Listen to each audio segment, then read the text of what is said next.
So I've decided over all of the years to try multiple ways to take care of these cracks in the driveway.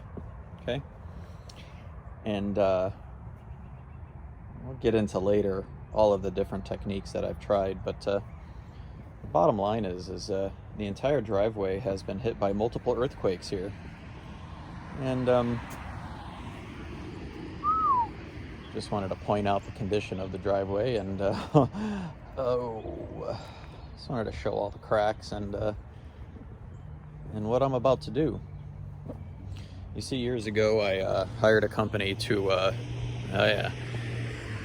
spread out some rubber filler crack shit. This stuff here. And what I did was I bought a blowtorch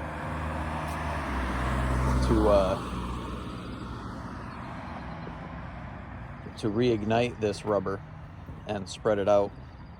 Oh, that's a trip hazard right there. So let me show you what I bought. Oh, God.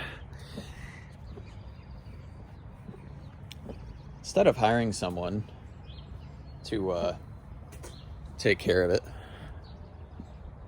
I bought a big 30-pound chunk of rubber. I'm gonna cut that up in pieces. That right there. See that? Yeah. Oh yeah.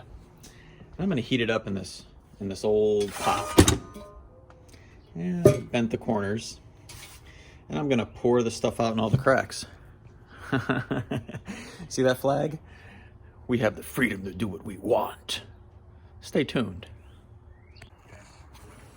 Well, all right, here we go. So this is what I had to do. That block of rubber sealer, crack filler, had to be cut up in pieces to fit into that pan. What I realized after trying to use this burner here is just, this does not get hot enough to get this into a liquid form where it's bubbling kind of like a volcano. So what I'm doing is I'm using my Sawzall. All that'll be able to clean off with some acetone. But what I'm doing is I'm cutting up the blocks in small pieces so that it'll fit in there, and I'm gonna buy just a propane burner so that it can actually sit, slowly cook, and become a hot liquid form, and then pour it in the cracks. So I just wanted to show you really quick. If you do buy the block, your best bet, if you're just using a small pan, is to cut up your blocks, wrap the areas with plastic so that when you store it back in your box, in this case, this is the product that I'm using just in case you're wondering, you'll be able to store it properly in the proper temperature and use it a year or two later. So the box cost me about $30. This propane burner, I got to look into buying. I'll find out how much that is. And then just my labor to spread it all out. So in a way, I wish I hired somebody to do it, but I kind of like these projects. So, all right, we'll keep you posted. Thanks. Well, all right, here we go. Here's the next step, right? I don't even know what to say, but this is actually going to happen. I'm not sure what's going to happen, but something's going to happen. So check it out, right? No! Mm-hmm. So we got a torch, we got a propane burner. What we're gonna do is we're gonna heat up some of the crack sealer to cover all of these different cracks. It's pretty crazy. This driveway is shot to shit. However, I'm just hoping that this actually works. I'm going to clean up the driveway, clean the cracks a little bit more. There's a new one over here that I didn't really pay much attention to that I need to, but I don't know if I'm going to have enough material.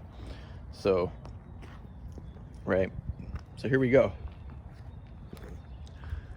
It's going to be hard for me to set up the camera and show you every little bit, but You could only imagine. Stay tuned.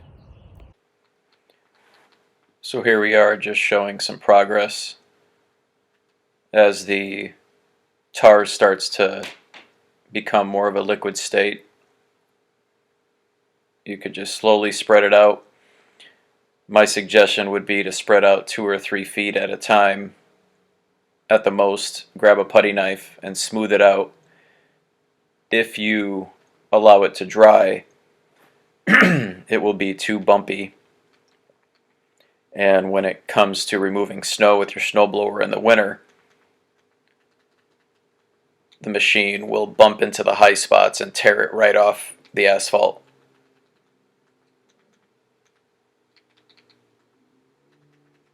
Something also to note is it's time consuming. When you start melting the rubber, it does take time. So that gives you enough time to put your respirator on, inspect the rest of the driveway. Who knows, maybe you'll find a lot more cracks like I did.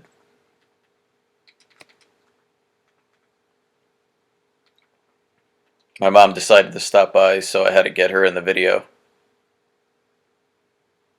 She had to watch her crazy son do these stupid ass projects.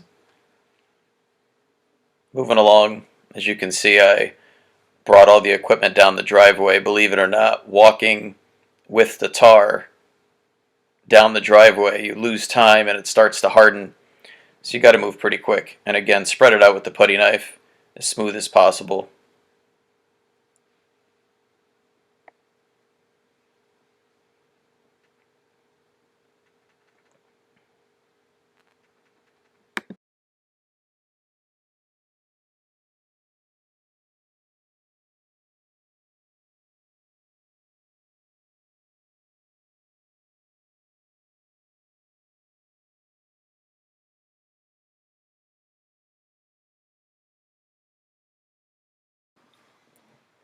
With this larger crack at the end, I made the mistake of not putting any blacktop patch in there. That consumed a lot of the rubber material, which is fine, but the end result was I ended up using all of the product, and I still had some areas I wanted to touch up. Not a big deal, as I can just order more.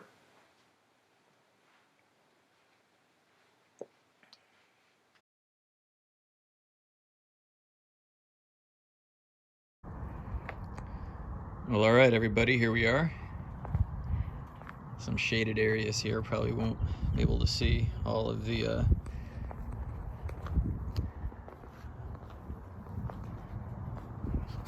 patch in, but as you can see,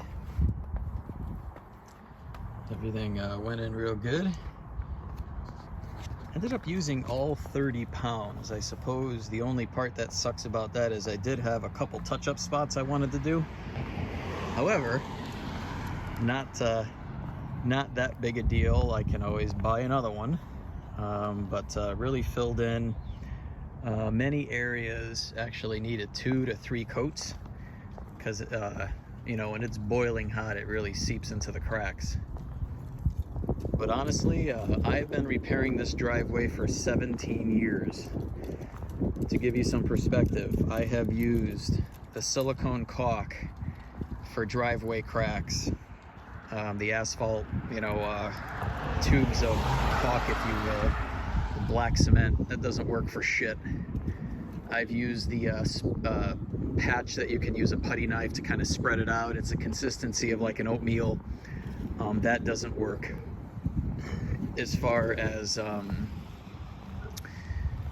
just different scenarios, I actually used a rubberized membrane that you use for when you roof a house.